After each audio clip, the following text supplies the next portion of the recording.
Guys, it's Amy with No Scraps Left Behind. I'm going to show you how to thread a Singer 201. I'm also going to give you a couple tips on winding a bobbin, and I'm going to show you how to insert the bobbin into the machine.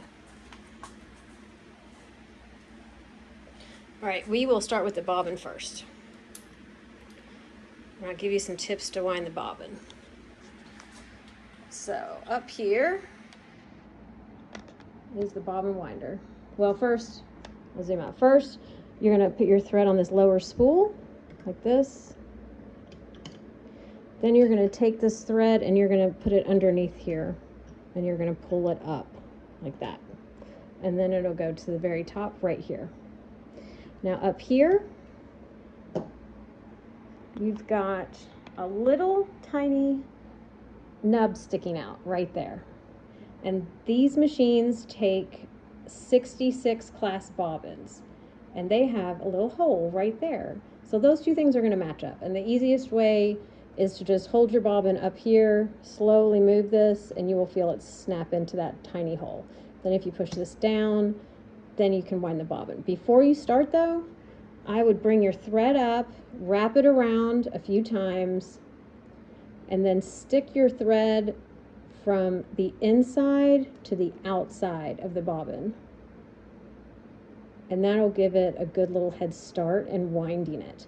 But you need to keep your eye on this, because sometimes the thread will start to wind to the right of the bobbin, and you'll just get a bunch of thread over there, which isn't going to do anybody any good. So when you first start it, keep an eye on it. Make sure it's in the middle where it's supposed to be going. And you can use your finger to make it nice and even if it's just going on one side or the other. The trick to winding a good bobbin is to keep the pedal consistent, so not too fast, not too slow. It's when you go back and forth from fast to slow, that's when your bobbin can get kind of lumpy and not wound really nicely and tight.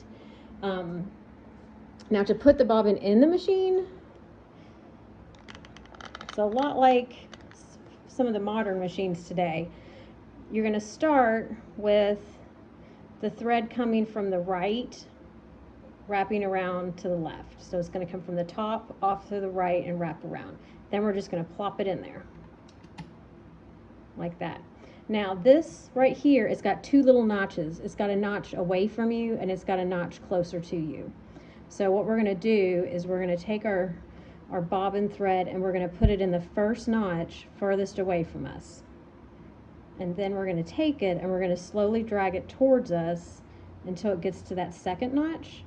And then we're going to pull it, I usually pull it crossways, and then we know it's correct. It's in there correctly.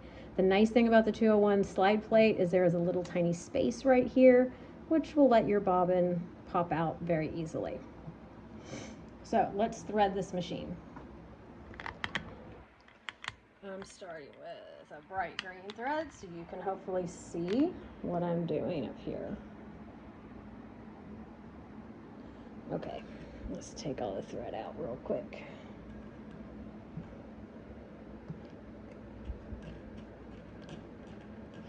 Real quick note about cross wound thread. This Gutermann is cross wound thread. I like it because it's a premium thread and it doesn't give me many headaches like some of the other threads do. But if you're sewing on an older machine and it starts to jerk, like it just like jerks it and you hear it and it just messes things up, you might want to get some straight wound thread. It's not wound crosswise like this. Or what I do is just get a thread stand that sits behind your machine, and you put the thread, and then it gives it some room to come up to this first thread looper. We're going to start here, and then we are going to go over to the first one right here. This is the first one right there. Now we're going to come down to the right hand side, and we're going to go around the tension. But first, we got to check that the tension is up. So basically, this is the tension right here. You want it up. It needs to be up. Because when it is up, that means the tension gears, or the tension discs right here, are open. They're open. I'll show you. If you put it down, they'll close. And when you lift it up, they'll open. If I put this all the way, you'll probably see it more dramatically. You can see it wiggle a little bit right there. That means it's working.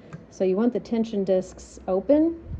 And then this little part right here is like a little finger that'll guide it through the thread right where it needs to go. So if you just slide it along there, it'll go right in between your discs. You want to make sure it is between the discs, because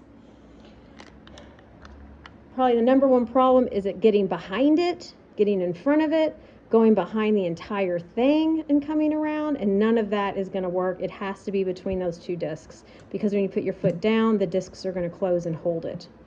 So once we have it through the discs, we're going to bring it down, around, and back up. And I'm going to show you a tip to getting it where it needs to go. So when you do this part,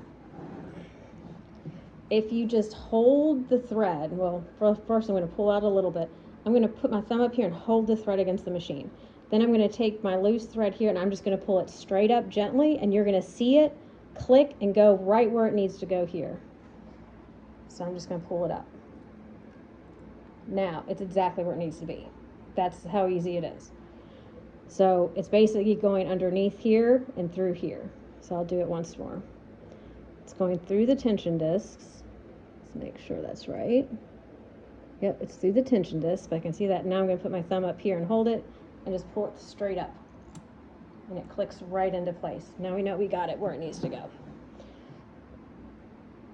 Okay, now we're going to go up to the top again. Right here. We're going to go from the right side to the left. And then we're going to go down. There's one right here that's kind of hidden. We're going to put it through there. Right there. Then you've got one here. I'm going to come from the back to the front. Then there's another one right here. It's tiny. You probably would miss it. It's right here. And I'll tell you, some of these machines, they're really old. And some things might have been replaced. So basically what you're looking through when you get down to this section is any sort of loopers. There's one here on this machine, one here on this machine. This one, I'm going to go from the back and just pull it to the front. Now this needle is unlike modern machines. The flat part of the needle actually this is the flat part here, it goes to the left, which means the groove in the needle, which you can feel with your fingernail, really dirty fingernail, the groove is going to go to the right. So I'm going to insert it flat to the left.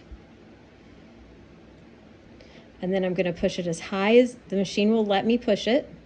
And then I'm just going to gently tighten it. You don't want to over tighten it. You'll strip the threads in there, or you might move your needle, because if you tighten it too much, the needle will start to move out of where it needs to be. So since the groove is on the right hand side, it's going to thread right to left. It'll be a miracle if I can get this thing threaded.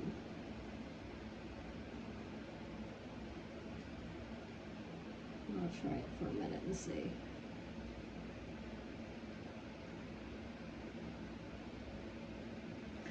Yeah, I don't think I'm going to be able to thread it without getting up close. Oh, I did do it. Okay, there we go. Okay, so it's threading from right to left. Now, the nice thing to do for a machine is to go ahead and pull up your bobbin thread. And when I say that, I mean you're going to gently hold on to the spool thread, and then I'm going to use the hand wheel, and I'm going to do one full circle, and then this bobbin thread, it's going to pop up. And I'm moving the hand wheel towards me. So it comes down, and then when the needle comes back up to the top, I can gently pull this, and it will pull my thread up. And then I've got my bobbin thread up. And then I know everything's working as it should. I'm going to take both of these tails and put them back here. And then when I start sewing, a quick tip is to hold on to your tails, because then your first couple stitches will look really pretty. So we're going to put this down. I'm just going to hold on to them just like this.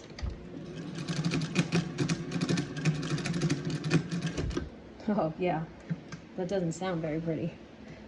I might not have the needle in correctly. No, I do not. So, might as well just talk about it. That's a mess, right? Which tells me I've done something wrong at the top. Because if your bobbin thread is a mess at the bottom, something at the top is incorrect. So first thing I'm going to check is that I put this needle in right. It may not be all the way to the left. All right, I'm also going to check my bobbin looks good. So I'm going to try it again.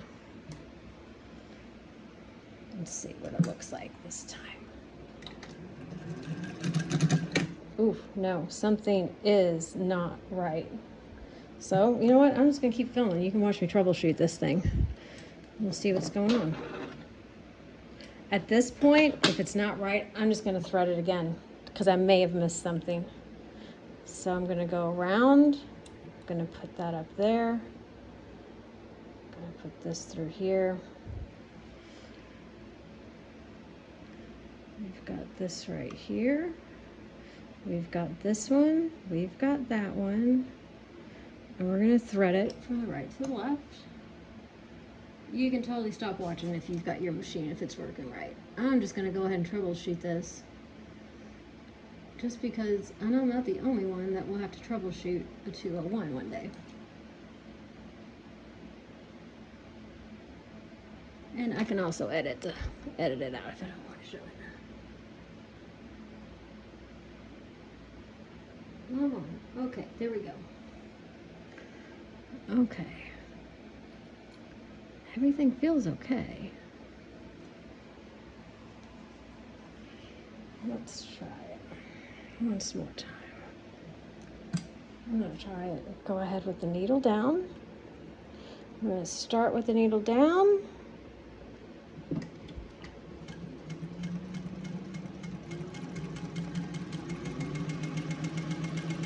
That feels much better and it sounds much better. And it looks much better. So another tip, now that I think about it, if you go to pull your fabric out and it won't pull out, it's because the bobbin thread has basically locked the fabric down here. So the way to do that is to just move this to the top, sometimes to the top, sometimes just slightly over, and that will arrange the bobbin thread to where it won't lock it up and you can pull your fabric out. So that's it for Singer 201, even a little troubleshooting there.